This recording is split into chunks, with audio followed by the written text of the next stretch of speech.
Assalamualaikum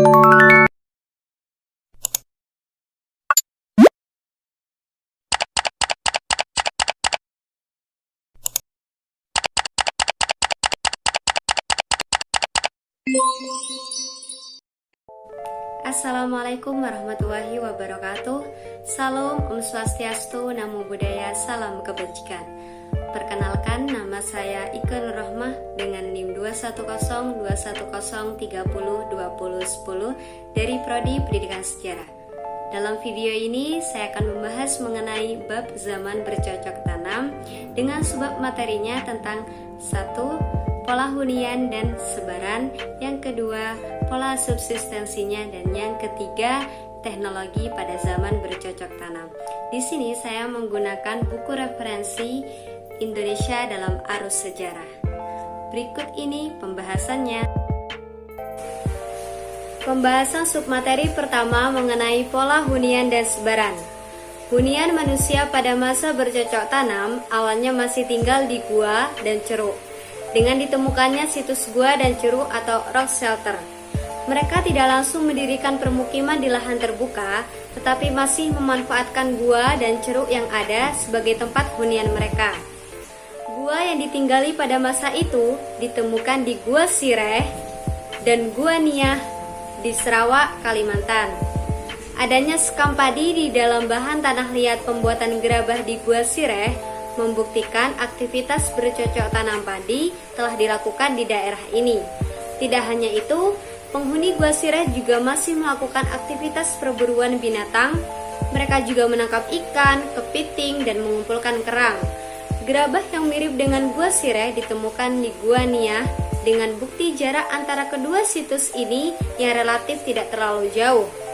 Ketika cara bertani dengan sistem ladang berpindah mulai dilakukan, hunian atau permukiman para petani pada masa itu menyesuaikan diri dengan mendirikan perkampungan di tepi sungai yang menyediakan air bagi mereka.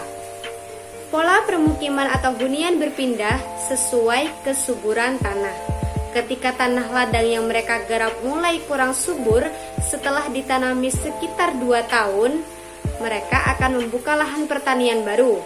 Apabila lahan baru itu terletak jauh dari permukiman lama, terpaksa mereka mendirikan permukiman baru. Sebaliknya, jika jaraknya tidak terlalu jauh dari permukiman lama, maka mereka hanya akan mendirikan rumah sementara di dekat ladang. Tidak perlu mendirikan permukiman yang permanen. Tanda-tanda cara hidup menetap di suatu perkampungan mulai dikembangkan dengan ditandai adanya tempat tinggal sederhana yang didiami secara berkelompok oleh keluarga besar atau extended family di dalam sebuah rumah besar seperti rumah betang di Kalimantan. Tinggal di suatu perkampungan menimbulkan berbagai banyak akibat yang sebelumnya tidak ada. Penduduk yang tidak berpindah-pindah dengan jumlah yang banyak menimbulkan terjadi penimbunan sampah dan kotoran, sehingga muncul masalah pencemaran lingkungan untuk pertama kali dalam sejarah manusia. Komunitas manusia yang memilih hidup sebagai nelayan atau pengelana laut banyak menghabiskan waktunya di rumah perahu seperti orang Banjau di sekitar perairan Sulu dan Kalimantan Timur. Mereka melakukan semua kegiatan termasuk memasak makanan dan mandi di atas perahu. Cara manusia pada saat itu untuk meningkatkan interaksi antara individu adalah dengan melakukan perdagangan yang bersifat barter. Barang yang ditukarkan pada saat itu adalah hasil bercocok tanam, hasil kerajinan tangan berupa gerabah, beliung, dan perhiasan, atau mungkin juga garam dan ikan laut yang diasinkan dan dikeringkan. Keberadaan obsidian dari Melanesia di Sabah membuktikan adanya perdagangan pada masa itu. Nah, pada submateri kedua kita akan berbicara mengenai pola subsistensi. Pada 4000 tahun yang lalu terjadi revolusi budaya dalam sejarah kehidupan manusia yang mengakibatkan perubahan dalam tradisi kehidupan manusia dari yang pertamanya mengumpulkan makanan atau food gathering menjadi menghasilkan makanan atau food producing. Adapun menurut beberapa ahli yang beranggapan adanya tahapan manusia pada masa itu, Untuk menuju kemampuan dalam bercocok tanam terdiri dari 3 tahapan, antara lain 1. Tahap awal, manusia telah mengeksplorasi tentang tanaman secara mendalam. Diawali dengan membedakan tanaman liar dengan tanaman pangan. Yang kedua, tahap lanjutan. Manusia menyempurnakan tanaman dengan cara meluaskan penanaman tanaman pangan di luar lingkungannya dengan membuat habitat tiruan. Kemudian tahap yang ketiga yaitu tahap bercocok tanam yang dapat tercapai ketika budidaya tanaman telah mengakibatkan struktur dan sifat genetika tanaman berubah dari tanaman asli atau liar.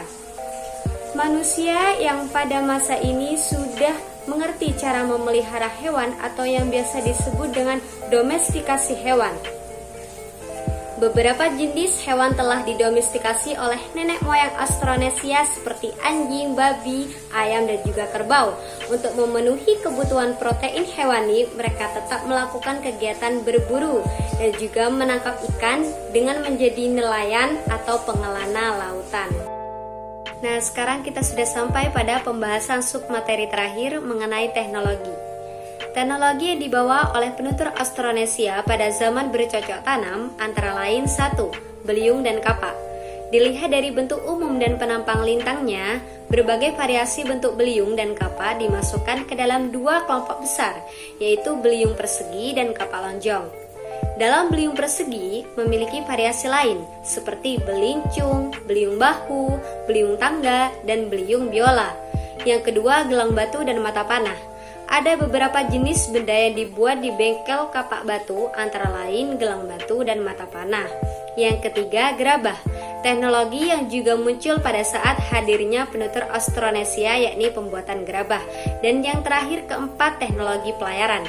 Adanya perahu kulit kayu yang kemudian berkembang menjadi perahu kano atau dugots yang pada umumnya dibuat dari balok kayu pohon besar. Pelayaran di laut bebas menempuh jarak yang jauh mulai dapat dilakukan ketika terjadi inovasi teknologi cadi atau kano ganda. Kelompok penutur Austronesia ini juga mampu membaca iklim dan cuaca untuk mengetahui posisi mereka di tengah laut. Itu tadi penjelasan saya mengenai materi zaman bercocok tanam dengan submateri yang saya ambil, yakni pola hunian dan sebaran, kemudian ada pola subsistensi, dan yang terakhir teknologi pada zaman bercocok tanam. Sekian, terima kasih. Wabillahi taufik wal hidayah. Wassalamualaikum warahmatullahi wabarakatuh. Salam, Om Swastiastu, Namo Buddhaya, salam kebajikan.